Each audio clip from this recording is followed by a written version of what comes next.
Afternoon, everybody. This video is suggested by Michael. Basically, I'm going to be looking at the David Moyes press conference and just giving my take on it.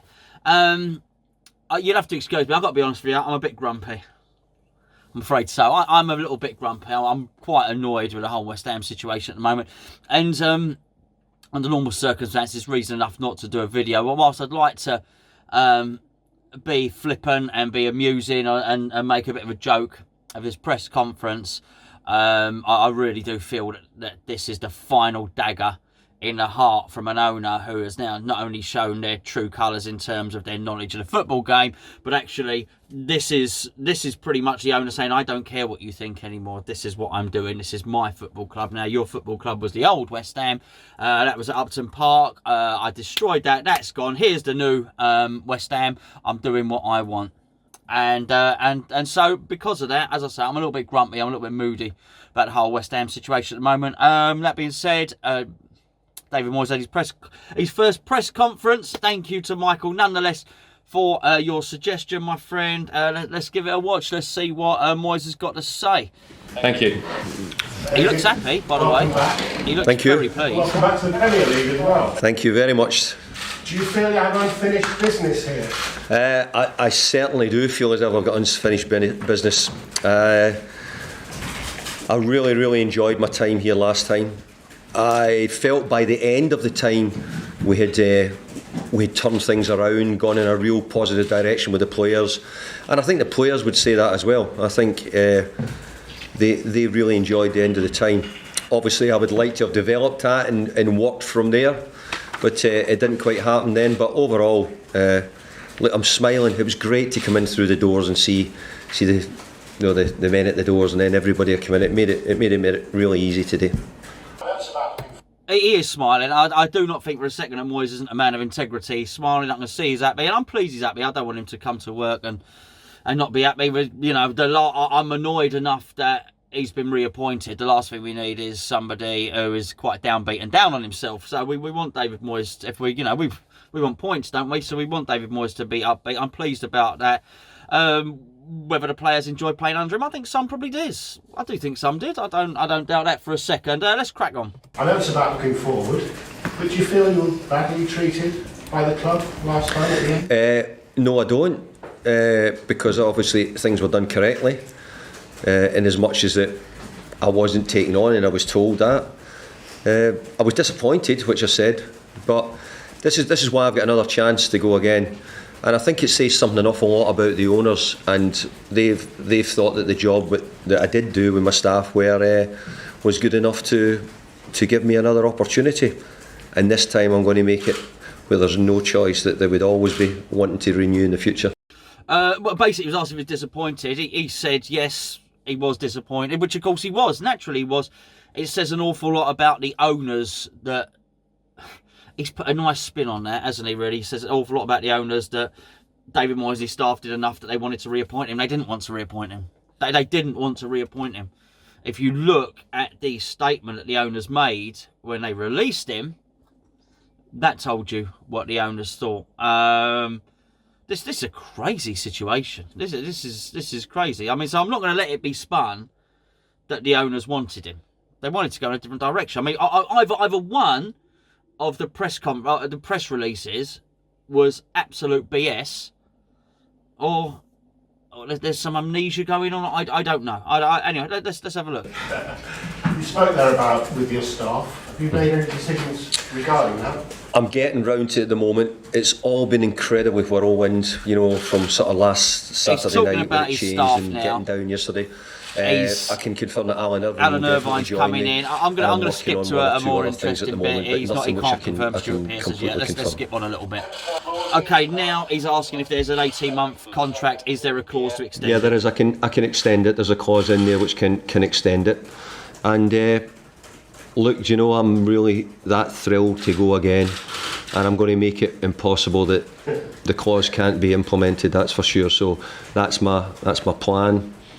And now it's for the players to carry it out. Quite plainly and simply, there is a clause. He's going to make sure that he's so successful at West Ham that the clause has to be activated, that he can't be jettisoned, he can't be terminated or anything like that. I think what he's saying is this is structured. This is a weird press conference. This is not. This is about him making sure that the owners can't sack him. It's just such a weird dynamic between David Moyes and David Sullivan. It's really odd. A lot of people make a lot of noise on social media. Many football supporters don't use social media, but those that do make a lot of noise, quite a few of them aren't particularly over the moon about your appointment. What would you say to them, as all the fans? Okay, basically, he's just the reporter's just about to say there's loads of people on social media. I can't think who he's talking about, by the way, who aren't particularly pleased with your appointment. Now, David Moyes is being asked what would his reaction be to those people that on the internet are critical of him. Well, I'd say that what MD's getting here with me is a very experienced Premier League manager. Arguably, there's only 2 or 3 who've got more experience, games in the Premier League. I think I've probably got the biggest win rate out of a certain amount of managers as well. So I think if you're putting it that way, that's what I do. I win. And I'm coming here to West Ham initially to try and get us wins and away from the wrong end of the table. But my bigger picture is to have a strong team, a really good footballing team, attacking team, and all those things I have to bring to the table, and I hope to do so. I'll tell you what the key here is about that. And I do expect him to say a certain amount of things. Your buys are going to be pivotal here, David. If that's what you want to do. The league is so congested that it's not going to take much to get somebody up the table at all. 3 wins on the bounce. We're no longer in this relegation picture at all. Whether or not we can get those is another matter. But it does make 3 wins on the bounce. We're still in January. Whether or not you create a team and you create an ethos that is a winning one at West Ham, I think the signings are absolutely key. I mean, we've been rumoured Olivier Giroud and Joe Allen. If that's the case, then I've got to say I'm going to be feeling even more depressed than I am already, and I think there'll be a lot of other West Ham fans that are. There's a responsibility here. I don't know if he knows it. I don't know if I'm watching this for the first time, by the way. I don't know if it's mentioned later on in this press conference, but there's going to be a responsibility to get some bums back on seats, because a lot of people don't want to go to West Ham anymore. The team is going to have to be offering something, that's for sure. Okay, this bit, this is a question I actually wanted. I say wanted to ask. I'm not there, am I? But I think this is really interesting. The reason I think this is interesting, this particular question, is about, have you noticed anything in the 18 months you've been away that has been a change in football, anything like that? I find this interesting because I think what Klopp is doing is really, really interesting. The way the fullbacks are pushed so far forward, they are midfield, they're giving the width. The way the central midfielders come back for Liverpool and almost make part of the defence. You could argue that the deepest lying Liverpool midfielder is more of a defender than the fullbacks at Liverpool, and the way they distribute from the back, the centre halves, having technical centre halves, I think has been a real period of invention for the game. I think the game has moved on tactically and in terms of shape. I think this is a different way of playing football now, and I've often wondered, not just for Moyes, are other coaches looking at this thinking, I might want to change this, I might want to change what I do. So it's interesting to hear what he's going to say now, really. Strange enough, there's a lot of new modern things out in football and how the game's played, but actually I think recently there's been signs of things going back in ways, because I think we do want to keep possession, but I think, for example, if you use possession as something when being modern, I think you might say now that possession is not seen by even you people as maybe the key to winning games.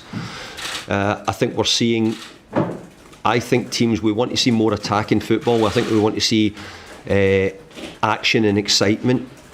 And the biggest thing I want to see from my team in time would be the supporters to be excited by watching the team, by how we play. I would love that to be the case, where the West Ham supporters are coming away thinking that at the end of the games. So from what I'm seeing and what I'm picking up, I think goals are getting scored differently in modern football than maybe times gone past.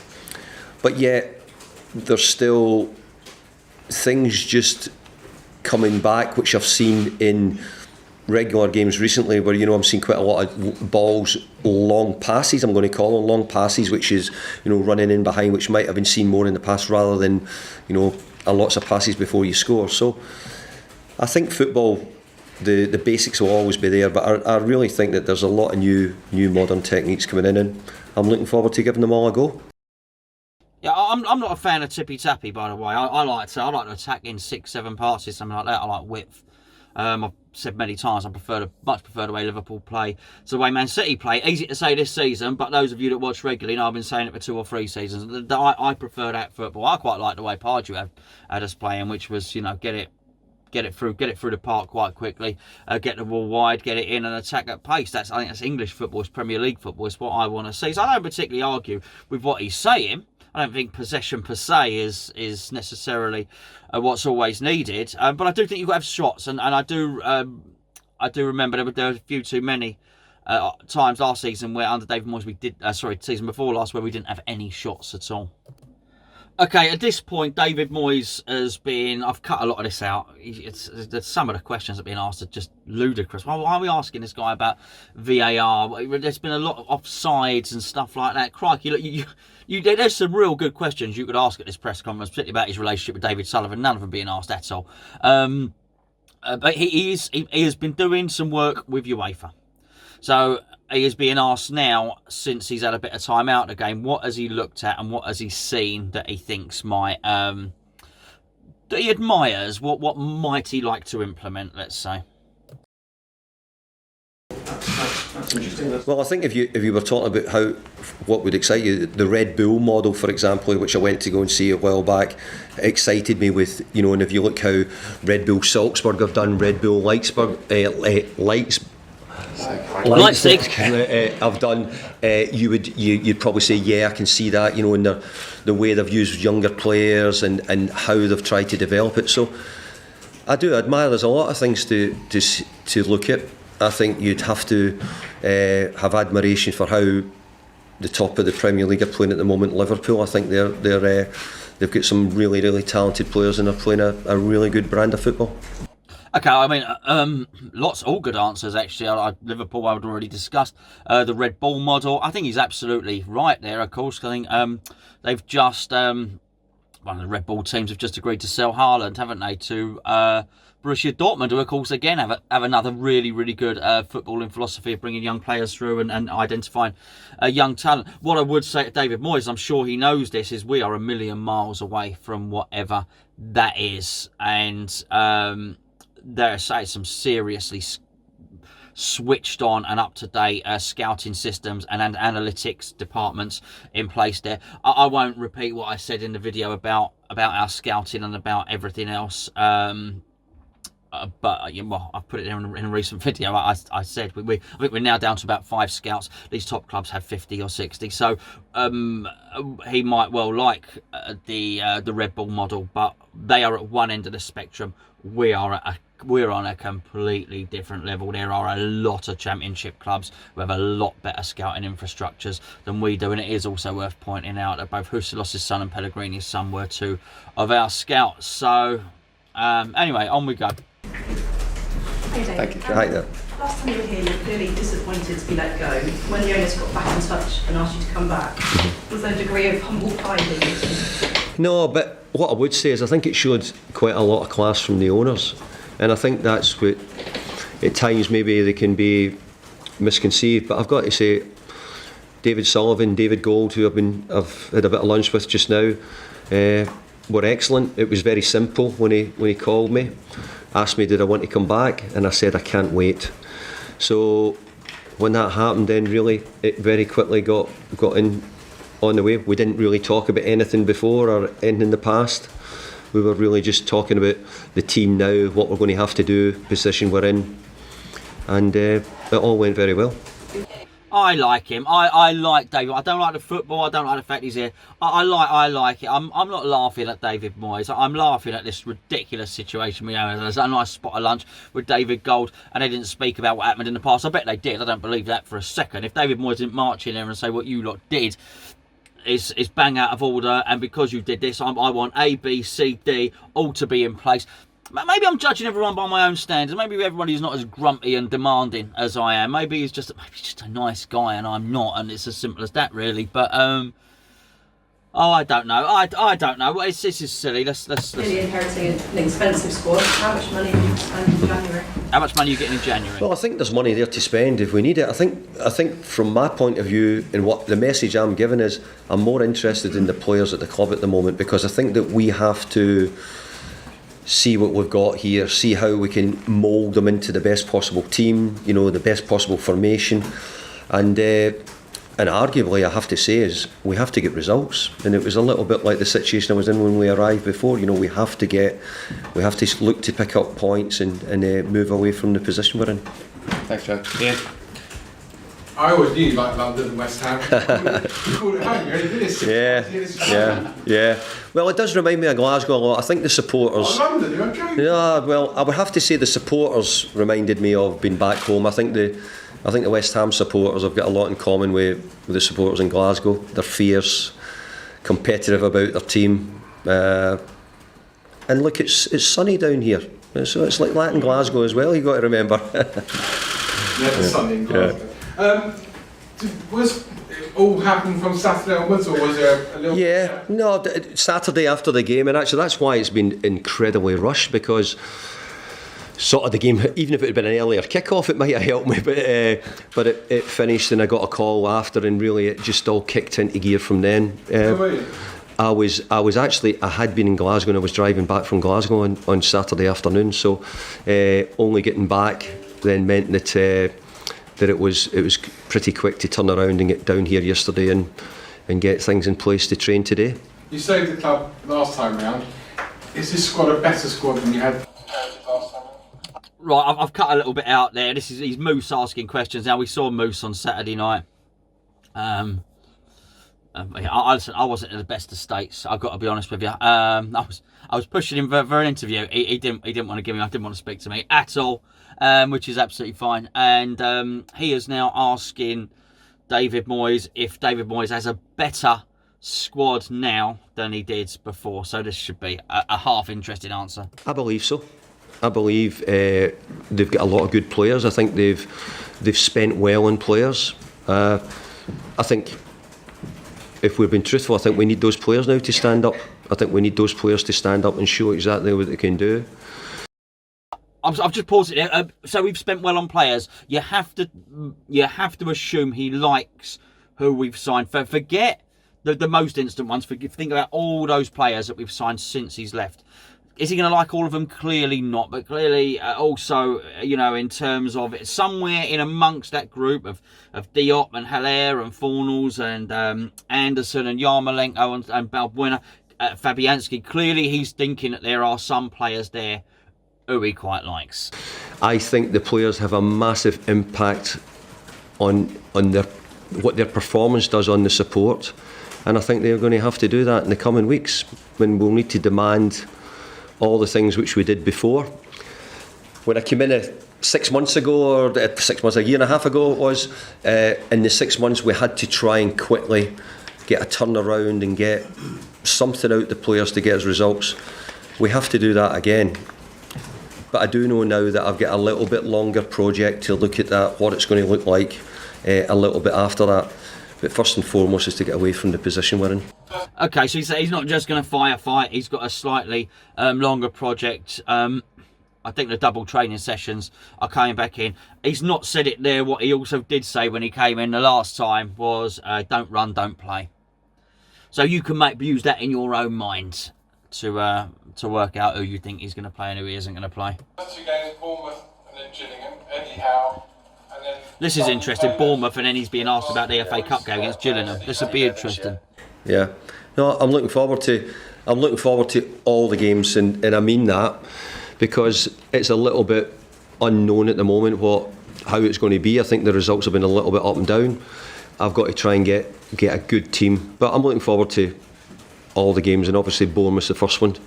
Finally, from me, been working for us at TalkSport during your absence. Yeah. We love talking about transfers, so I'm going to link with Olivier Giroud. What do you say to that? He's been asked about Giroud. Well, what I'd have to say to that is that I'm only in the door and nobody's mentioned it to me. And one of my experiences where I tried to become more educated was by doing a couple of mornings at Talk Sport. So I don't know if that educated. They're having a loving. Moose and Moyes having a loving because they both. Do you know what? I'm going to leave it. I can't be there because it's stopped being serious journalism and it's become a back rubbing exercise. So there we go. I mean, we're gonna leave it there. What have we learned from it? Probably not an awful lot. We've probably learned that David Moyes is pleased. He's pleased to be here. He's pleased to be in a job. He's certainly got enough class to not publicly slate the owners, or enough sense to publicly slate the owners. Do I believe everything he said? No. He's just made out that he's just walked in the door, by the way.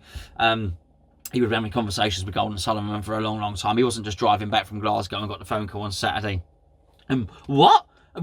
Really? You've sacked Manuel Pellegrini? Surely not. Oh, okay, let me think about it. I'll get back to you to let you know whether I'll take the job. That conversation didn't happen. They already knew what his answer would be. He already has been highlighting players. So listen, there's some truths in here, but there's also a lot of smoke and mirrors within that. Do you know what? This is all a moot subject anyway. I'll probably bored you senseless by showing you a video that you've already seen anyway. We're not blessed by managers who is anybody these days who give you an awful lot of these press conferences. Pellegrini was terrible at press conferences. He said next to nothing. So in many respects, I think David Moyes is displaying more personality than Pellegrini. But it's still, you've got to extrapolate what you can from these videos and not totally trust everything that they say. So anyway, there we go. We'll see what happens. We've got the Bournemouth game coming up. So yeah, keep watch the preview on that, which is on the main channel, of course, and which we recorded last night. So onwards and upwards. I'll leave it there, and I will see you. Have a very happy New Year. Happy New Year to one and all, everybody that's watched this. Enjoy your evening out, or your evening in, or whatever it is you're doing. Hopefully you enjoy the football. It's a winnable game against Bournemouth. I'll see you all on New Year's Day after the football.